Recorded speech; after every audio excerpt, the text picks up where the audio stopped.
I am joined by Morgan Adams, a personal trainer and soon to be competing bodybuilder. Morgan, how are you, mate? Yeah, I'm very good, thank you. Very good. How are you? Yeah, brilliant. Thanks. Obviously, you're on prep. You're very far into prep.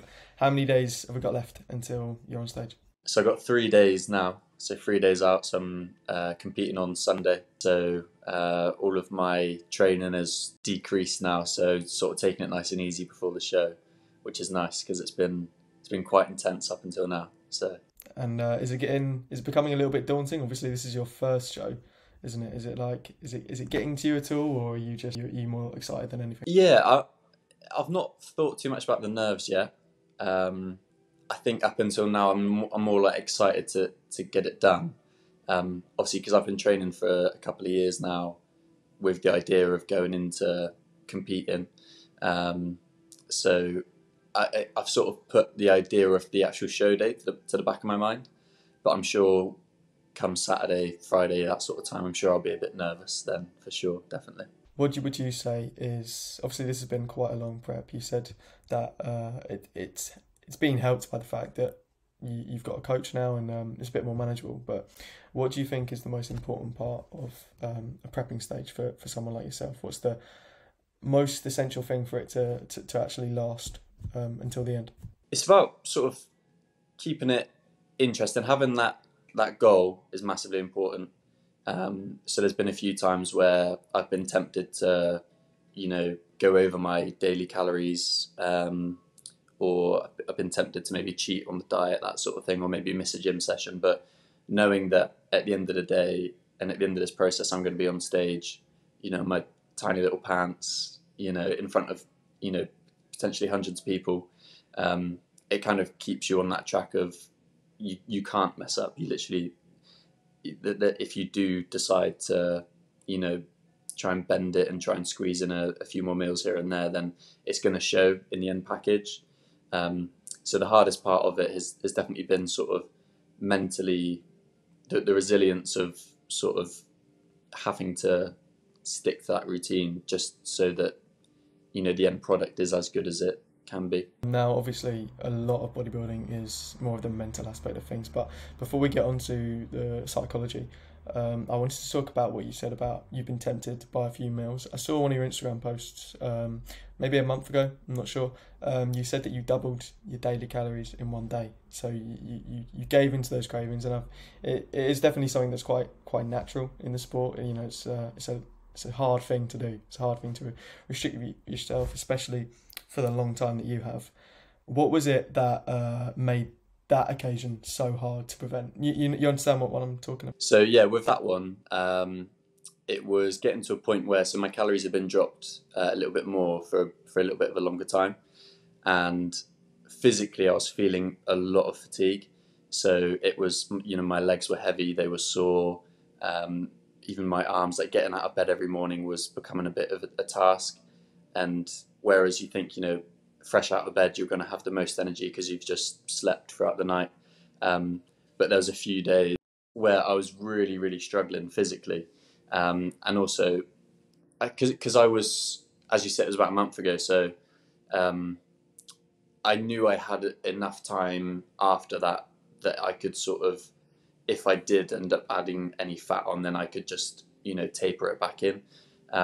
So on my end, it was a little bit of a, I'd planned to do that, in fairness. It wasn't something that I was just like binge eating all of these bad foods, like the takeaways and that sort of thing. So I stuck on the same foods that I was eating.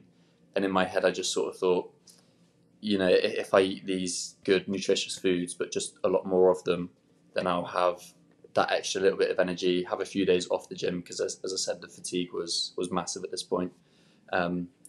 So it was a case of, in my mind, it was going to benefit me. What I actually found was I did gain quite a bit of weight. So I think I gained about 3 kilos just off that one day alone. I didn't feel any real increase in energy at all, even though I'd over doubled my daily calories. And still the mental fatigue had gone a little bit, because obviously, when you're dieting and you're tracking your food and it's all very precise, it can become mentally quite tiring because it's just the same thing every single day. So I had a little bit of a relaxation on that end, which felt nice. It felt nice to be able to, eat the foods that I wanted to, and then I felt full as well. So on prep, there's a lot of times where you're just craving that feeling of fullness, rather than just being hungry a lot of the time. So that was nice, and it did give me a little bit of a mental break. But physically, I didn't really feel too much in the way of like an increase in energy. But I feel like I dealt with it quite well, considering, because then again, doing that on that one day meant that then for the next few weeks and up until now, I know that I've given myself that one day of being, bad.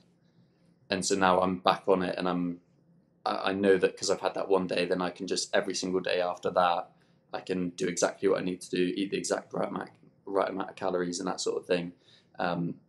So I think it probably worked out quite well in the end, in the long run. A lot of people, when they're going through a fat loss phase, when they do something like that, and when it's, you didn't binge over the top, you didn't go and slam down 5 tubs of Ben and Jerry's or whatever. But when the odd person who's trying to lose weight does do something like that, they can feel quite quite down when they don't understand all aspects of it, and kind of like they've lost all their progress.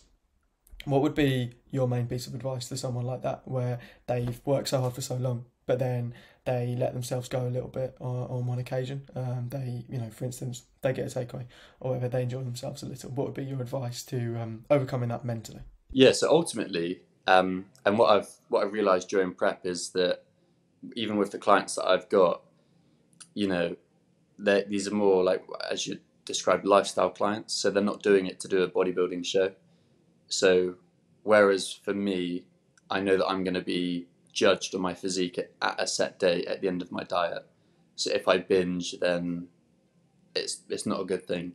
However, when you look at your day-to-day life, in terms of weight loss as a general goal, it's not as serious if you were to binge or have that takeaway. So I've had clients who have had their takeaways, or they've had a big meal, and then they do feel bad, and they regret doing it, and they feel guilty.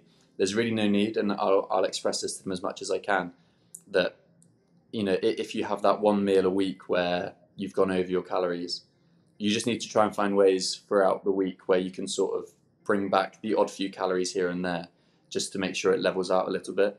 And in terms of like being hard on yourself, I think that there has to be an extent of that, because if every single week it's happening, then that's when the issue is like quite major. But if you can set in times where you're going to allow yourself a takeaway, or you'll allow yourself like an off-plan meal, then you can sort of put that to one side and just say, right, I'm allowed this here today. But what I'm going to do throughout the rest of the week is going to allow me to feel less guilty about doing that. And in the grand scheme of things, one meal or one day of high calories isn't going to change your physique. You'll probably end up holding a little bit more water. You might see an increase in scale weight, but really it's not going to ruin your gains. It's not going to ruin the progress that you've made, and everything in this area is reversible. So whether you do gain a little bit of fat within the next week, you could probably see that come off anyway. The body is obviously a machine, so it uses calories as fuel. When you eat that takeaway, when it's got that many more calories in it, effectively you're just fueling your body. You've got a few more calories that you have there to burn off. And I think when people realize that, in 1 pound of fat there's 1,500 calories. So ideally, if you've ate a 1,500 calorie takeaway, that's going to be around about a pound of fat, generally speaking. So it just means that the next week after, you just need to find those 1,500 calories that you've gone over on the week before, reduce it over the course of the week, which should be nice and easy. It's a manageable amount to do, and then you're back to where you were. And also, as I say, with the mental fatigue of being on a diet all of the time, sometimes you need those meals where you can just relax and just enjoy your food. So it's really not a bad thing at all. when someone does have that, then week after binging, of trying to adhere to what they've done, and trying to reduce their calories so that they're back at the same position they were. And when you're doing anything in this sport, how important is patience and having that ability to just wait and not get so frustrated that everything you want isn't happening right now? Yeah, it's massive, massive. So particularly with natural athletes as well, this is not a quick thing. Weight loss can be quite sharp. It can be quick. It depends how low in calories you want it to go. But again, for general population, for people who aren't bodybuilding, you just, things in life get in the way, whether you've got kids or family events, that sort of thing. Patience is the number one thing. And with the patience then comes the motivation. Look, not everyone can be motivated every single day of the week. That's why it's important to have those habits where you're building those habits, the things that are then staples in your day-to-day routine. And those things are the most important. So you can do a diet phase for 4 weeks, 5 weeks. You could probably drop a couple of kilos of fat. But ultimately, if you then were to come out of that stage, you're just going to put all of that fat back on because you've not developed those habits that are going to help you to do that progressively throughout time. I've been training for years and I still feel sometimes like I'm the smallest guy in the room. It's not a quick process for anyone who's looking to, build muscle as well. It takes a long amount of time. So my advice would be you've just got to really enjoy it. You've got to really find foods that you enjoy, find the training that you enjoy, and just keep doing it day to day and just slowly get better and better and better. There's no miracles that happen when it comes to this sort of thing. It literally is just a case of doing pretty much the same thing every day, just one more or a little bit heavier or a little bit less calories per day, and then you'll eventually reach your goals. I find a lot of people struggle with wanting to get there too quickly, and that's when you get the binges and that's when you get the lack of motivation and that sort of thing. So if you can go into a dieting phase or a muscle gaining phase with a longer term approach to it, then you're much more likely to be able to stick to it come the end. You mentioned in that, actually, one thing I wanted to say really quickly.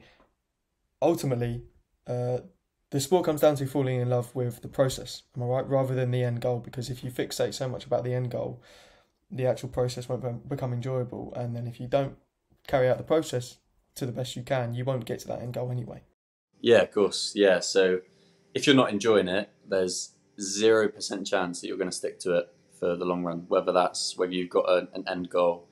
I personally, I couldn't imagine going into another field, whether it be, I don't know, like a different job role. I couldn't imagine going into that for a longer period of time, purely just because I don't enjoy other things anywhere near as much as I do the gym.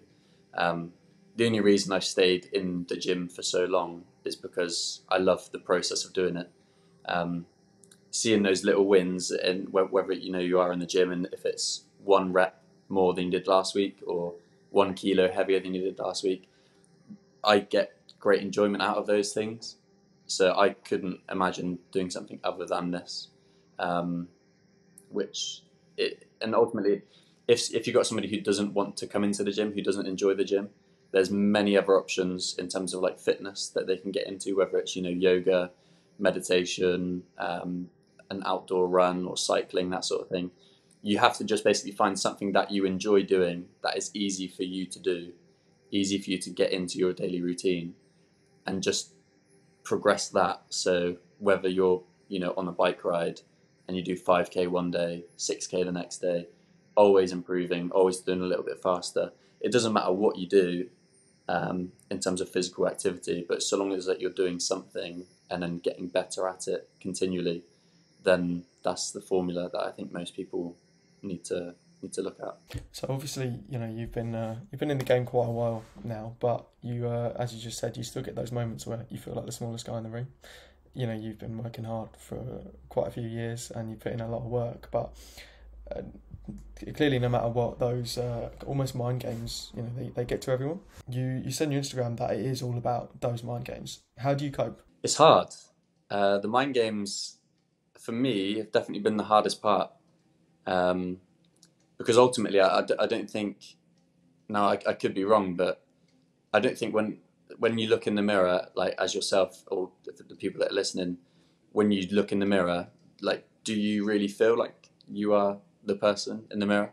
I mean, because I often will look at myself in the mirror. Sometimes, depending on the time of the day, the lighting that I've got, available to me, and I'll look like a completely different person to, first thing in the morning to last thing at night or after a gym session, and so my body is constantly changing all the time.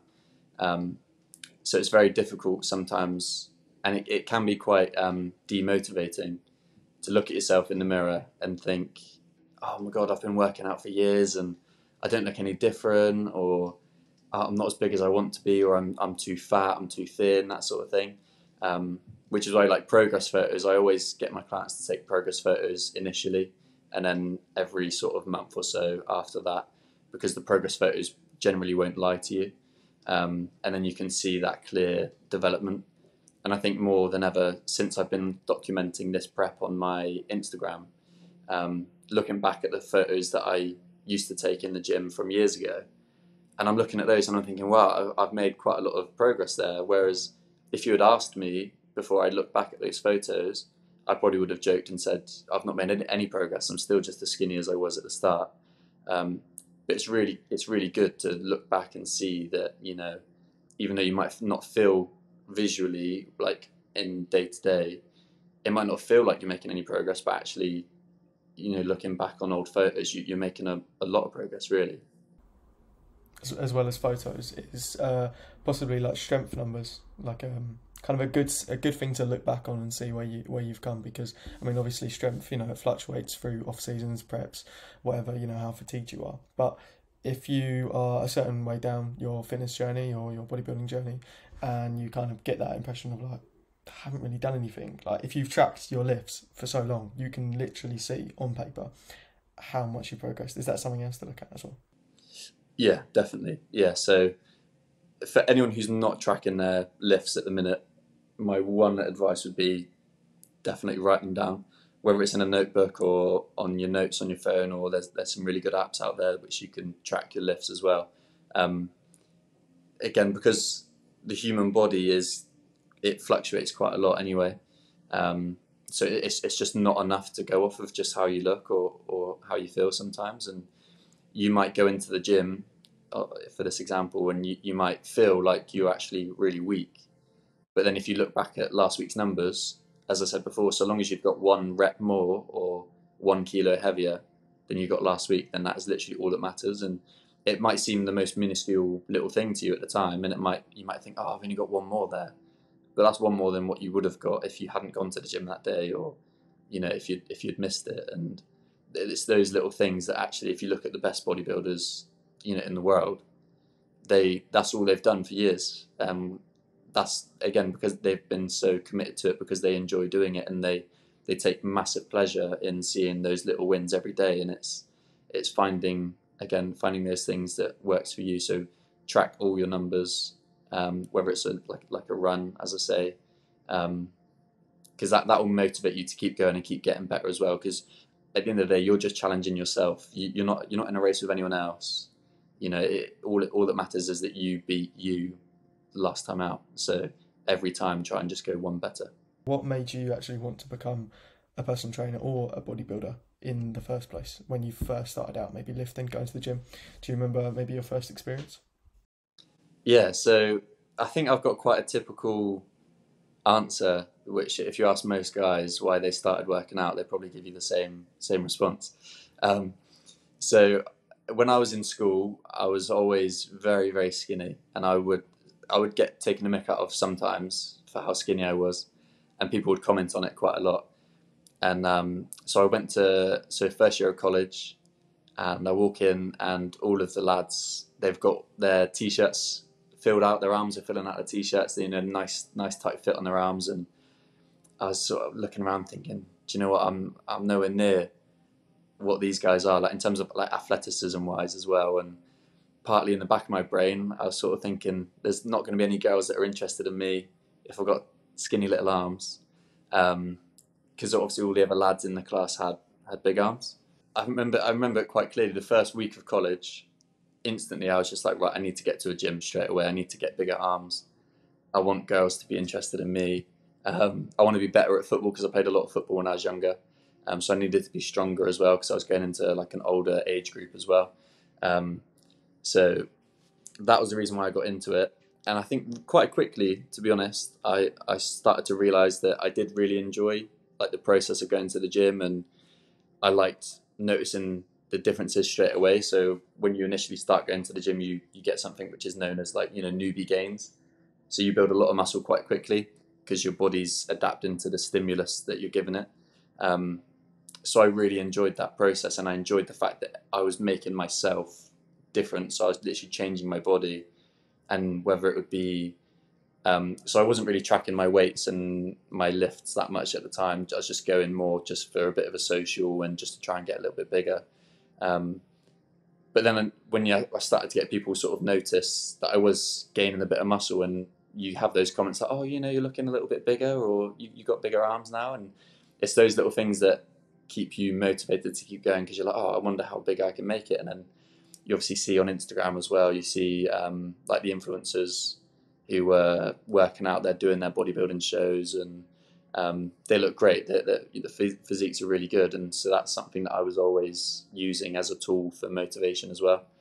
Um, in terms of PT, like the reason I started PT, um, because I had such an interest in the human body and how it works and how to get the most out of it, and I noticed that when I was then increasing like my lifts, or if I was getting stronger, getting bigger, I found that people would come to me for advice, just here and there, just a little bit, and I enjoyed the fact that I could then teach them something different that they didn't know, or something that you might see on the telly. So like these fad diets that people are sort of putting out there all the time, and if you can debunk one of those and really explain the process to people of why they don't work or why they do work, and seeing their eyes sort of light up and say, oh, actually, do you know what, that makes sense. And so just sort of the explanation of trying to teach people a better way to do things, and being that educator as well as a friend to PT clients and that sort of thing, that I find great value in that. So I'm always, even now, I'm still studying a lot more like psychological ways of why we choose to do what we do, and like the effect of dopamine on the body and that sort of thing. So I like to learn those in my own time. So I'll read some books, and then I'll take it into my clients, and then when I can really see the engagement in my clients' eyes when I'm chatting to them about different things that they weren't aware of before, that's really rewarding for me, because then it means that I'm sort of, not only am I helping them get healthier and a little bit fitter, but then I'm helping them to then realize there's a reason why we do everything we do, and there's like reasons why we can use that to our advantage, like in everyday life. That's kind of a way of investment, really, isn't it? I mean, you go away, you learn even more than you've already known, and then you put that back into your business. Does that then relay itself back to you? And obviously, you get that gratification of, you can see the client benefits from it, but then do they in turn, do you think they're more likely to be your client for longer? Like, can you see that they're more invested in what you do and your business as a result of your constant kind of attention to detail? Yeah, it's hard to sort of quantify in terms of um, if that being like the pure reason why people will stay on with me. But I think that, I mean, I always look at it, what would I like to see from a coach of mine if I was paying them, a decent bit of money every month? I want to see that it's not just right, you signed up with me, here's your plan, that's all you get, see you in 8 weeks, and then come back to me, and then we'll do something different. It's, if I'm paying somebody to coach me, I want them there all the time. I want them to be teaching me things. I want them to be adding some value to my life. And so I know what I would expect from a coach, obviously having one myself. And I know then that I need these people, because also in terms of them, rejoining or re-signing up with me, they need to see a value in it. So if I can't provide that value, then I have no right to expect that they're going to come back to me. So I just need to make sure that I'm doing as much as I can, really, to make sure that my clients can see a value in staying on with me. A lot of my clients now, because I've had them for such a long time, in terms of like the exercises that they do and that sort of thing. They know exactly what they're doing in the exercises, so they could come into the gym, on their own and do the exercises and execute them well with good form. So they could do that, but I find that a lot of them will stay with me for the added sort of accountability. So they know then that they have to come in, they have to work hard because I'm going to push them hard. But then also they know that they can message me at any time of the day. So I get one thing I tend to do with my clients is I'll get them to send me photos of their meals. So then they know as they're preparing a meal, they'll know, right, what do I need to put in here, which Morgan is going to say is a good thing. So the green veg, the protein, the carbs, healthy fats, that sort of thing. So then, they're mindfully thinking of what can they put in these meals, which is going to, show up well with me. And they also know, because I say, look, if you're going to have a takeaway, send me a photo of the takeaway. Because then 9 times out of 10, they make a better choice on the takeaway. So whether they're going to go out for a burger and chips, for example, they might order a burger without the bun and a side of salad. And then when they message me that photo with that and they say, look, I've taken out the bun, I've taken out the chips, and I'm like, that's great, because then you're saving yourself so many unnecessary calories there. But also, again, it's the habit building of, yes, you can go out to eat, but what are you going to do to make sure that you're not, completely throwing way too many calories away on that day? And a lot of my clients do that. And I think it's things like that. So that accountability, and changing the mindset of clients, I think that's probably why I tend to have people stay with me for a little bit longer. Is there ever that element of like, you wake up in the morning, you're like, Jesus Christ, Brandon sent me his oats again, and you just have to look at it and like, yeah, well done. Do you know what? I've not got that yet. I've not. The one funny one though is some of my clients, I'm sure they won't mind me saying, the presentation of the meal is just awful. Sometimes it looks not the most appetizing meal, and I'm looking at it and I'm thinking, I mean, in terms of macros and in terms of like calories in there, spot on, but it just looks like shit. I'm like, how are you going to enjoy eating that? No. I never tell them. I'm just like, yeah, good meal, very good. Because obviously you've seen my Instagram. I put the photos on my meals and try and make it look as nice as possible. And I got 1 or 2 clients who aren't quite as gifted in terms of making their meals look nice. But again, like in terms of macros on them, they're great, but they just don't look particularly appetizing. But no, I've not got bored of anyone send. Again, as I say, I want to be able to help people, so I want people to send me the same meal every single day. And if anything, receiving a photo of the same meal every day is good for me, because I know that then they've got a staple in their diet, so they know exactly what they're eating, exactly how many carbs, fats, protein is in it. So it's a really good thing for me. So that regularity is actually very good for me. I feel like a lot of people, and I mean, it's fine. Obviously, it's fine if you don't want to weigh your food. It's fine if you don't want to track every step or measure your sleep and things like that. Like, you don't have to. You're not trying to be a professional bodybuilder. Obviously, you are, but not everyone is. But I also kind of think at the same time, when you do stuff like that, when you do track as many details as you can, it almost allows you more freedom. Whereas in the first place, you were scared of doing stuff like that would take away more freedom from your life, because you're spending 15 minutes weighing out your oats, weighing out your honey, or whatever that comes with that.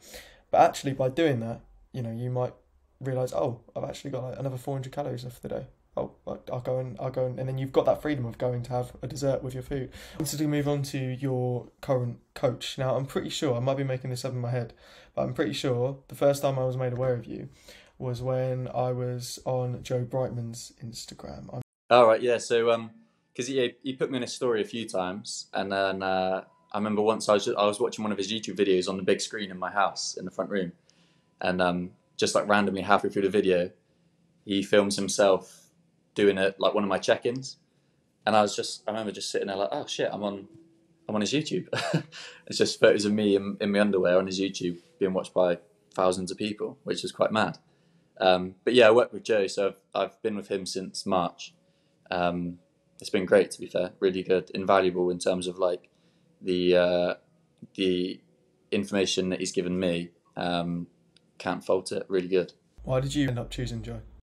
Yeah, so um, the three guys, Joe, Tom, and Josh, I've watched them all for a long time anyway, and they were doing their own podcast, the Off the Cuff podcast, and there's a few times where they had the more relaxed chats of like men's mental health and like their lifestyle and talking about steroids and that sort of thing, and they came onto a topic about coaches and like why everybody needs a coach.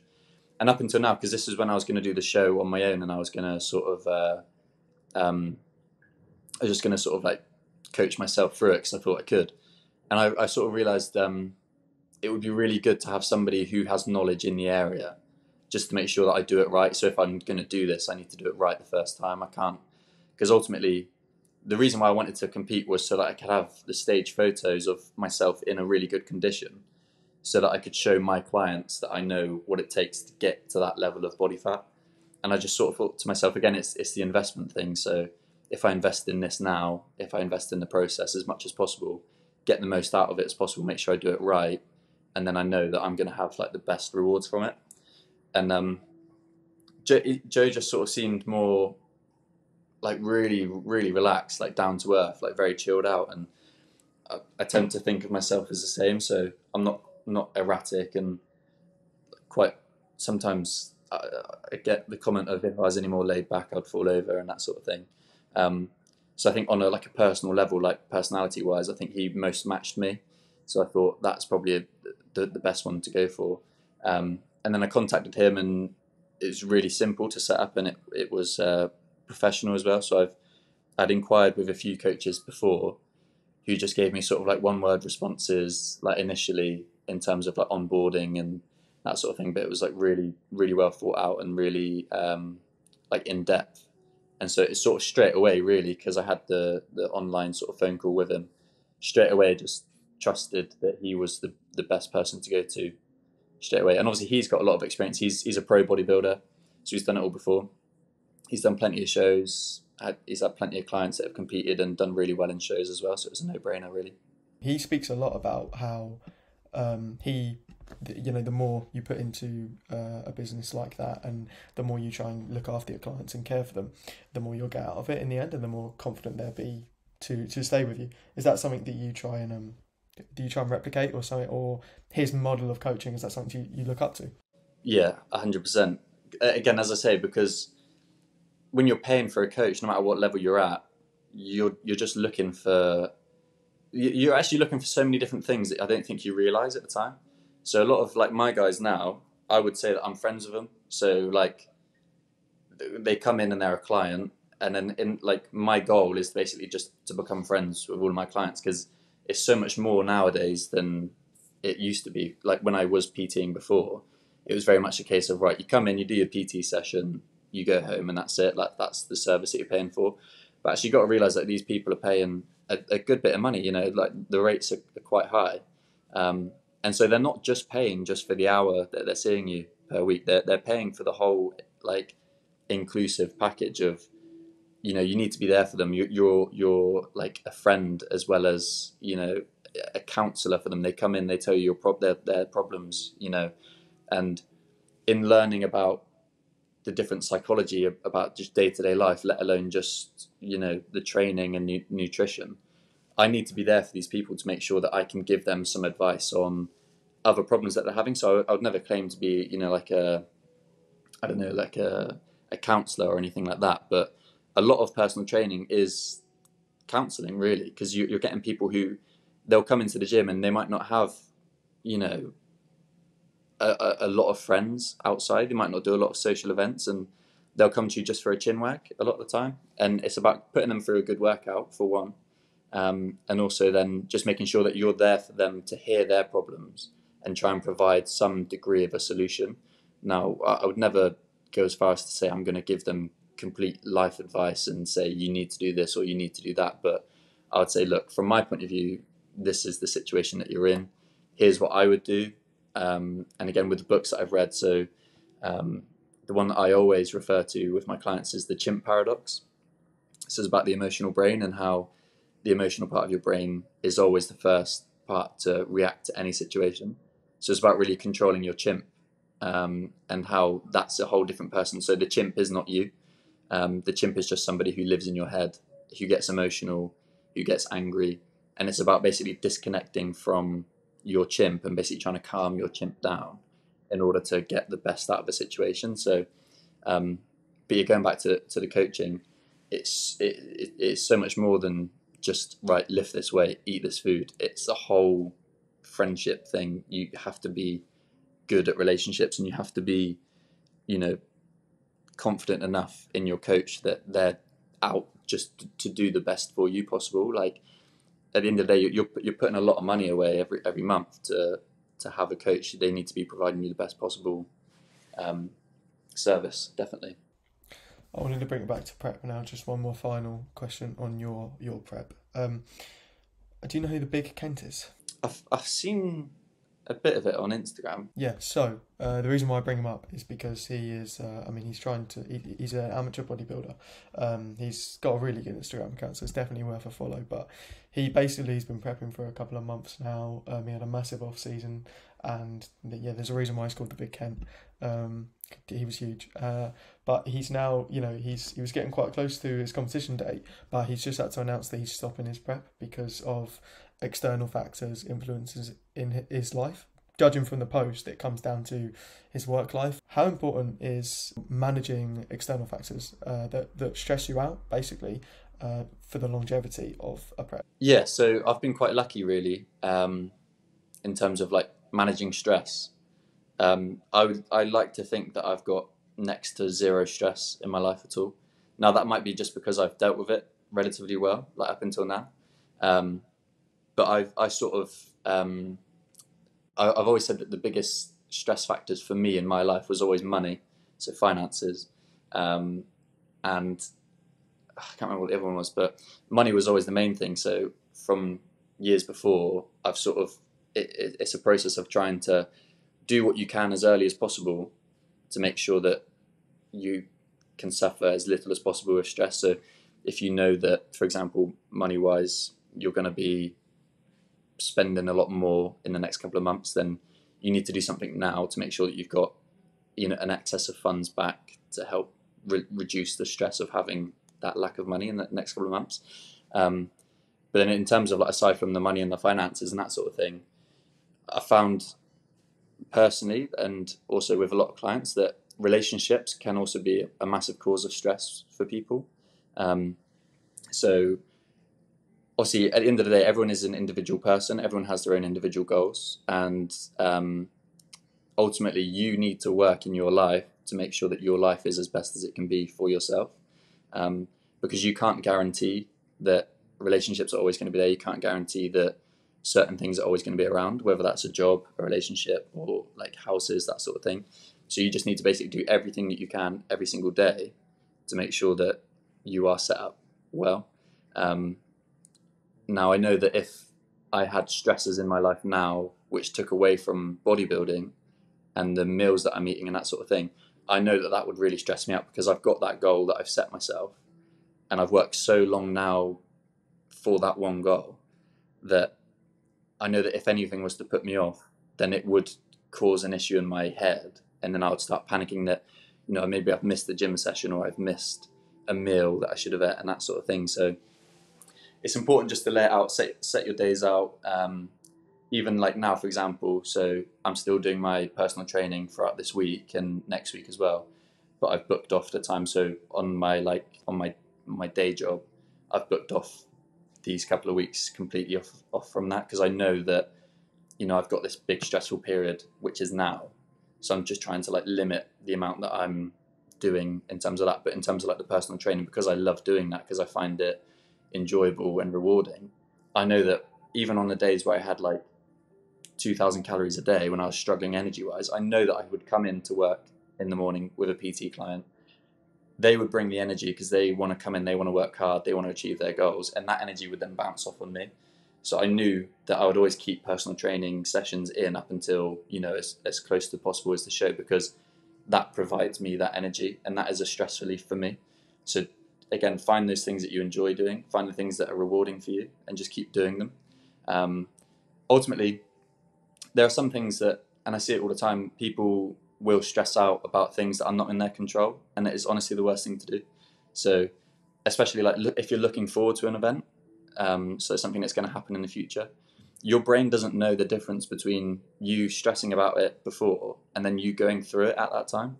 So you literally have the same release of hormones. So that shaky feeling, that warm rush of blood that you get when you're thinking about something, that's the exact same hormone release as what you would get when you're doing that situation. So if you're worrying about it, that just means you have to go through it twice. And then after that situation, if you're going through it again, if you're thinking back about the situation which is stressing you, again, you're just going to have the same release of hormones. You're going to then go through it 3 times. So before you're worrying about it, during it's happening to you, you're going through that stress relief or stress causing thing. And then afterwards, if you keep thinking about it, you're going through that whole process 3 times. Your body does not know the difference between those 3 like elements of stress. So the best thing to do is just to worry about it when it comes and put the plan in place before so that you're in the best possible position for it. Trust that you've put yourself in the best position. Deal with it when it comes, and then once it's gone, don't completely forget about it, because obviously stress happens. Stress is a good thing.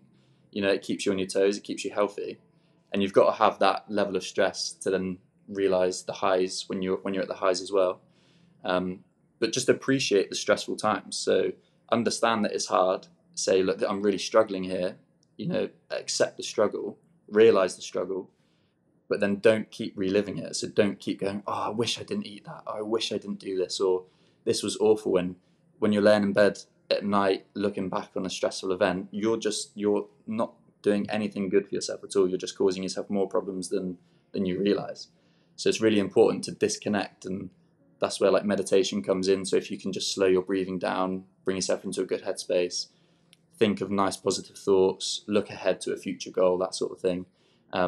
Because stress will, honestly, it's one of the worst things to deal with, as well as, you know, anxiety, depression, that sort of thing. Just take it for what it is, deal with it only on the day that it happens, try to at least. It's easier said than done, but just try and put things in place to make sure that you're in the best possible position to deal with it. I think that's brilliant advice. I've only really got one more question for you now, and that is, where do you see yourself in 5 years' time? Good question.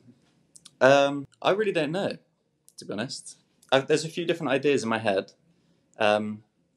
So in terms of the bodybuilding, I obviously wanted to do this year to see if I enjoyed it, to see if it's something that I want to do in the future, to see if I was good enough at it as well.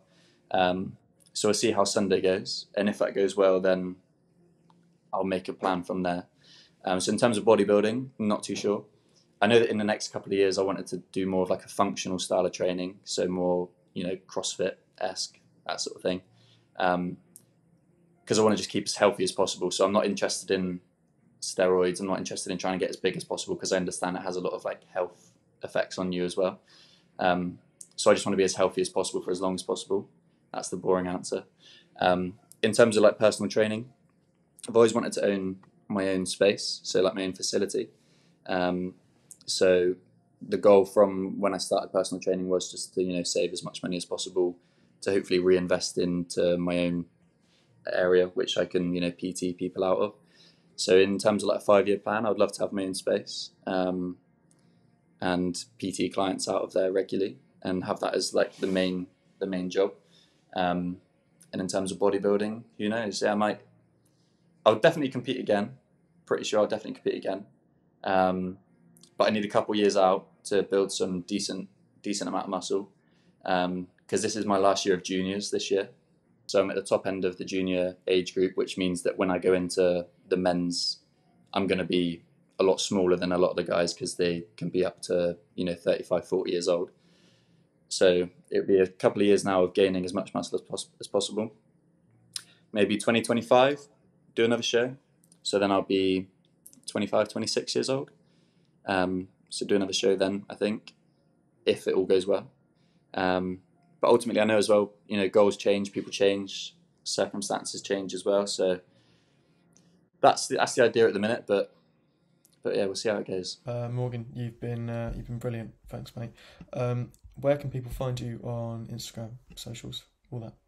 So Instagram at odysseypersonaltraining _ So mainly on Instagram. Do a little bit on Facebook as well. Not started a YouTube yet. Might look into doing that maybe. But yeah, for the minute, just on the Instagram. And if anyone wants to have a chat with me or book in for like a taster session, that sort of thing, more than happy to help anyone. So if you feel like you need some advice or just a training program or some direction, by all means, just give me a message and we'll sort something out. Brilliant. Thanks everyone for listening or watching wherever you are. And this has been Morgan Adams.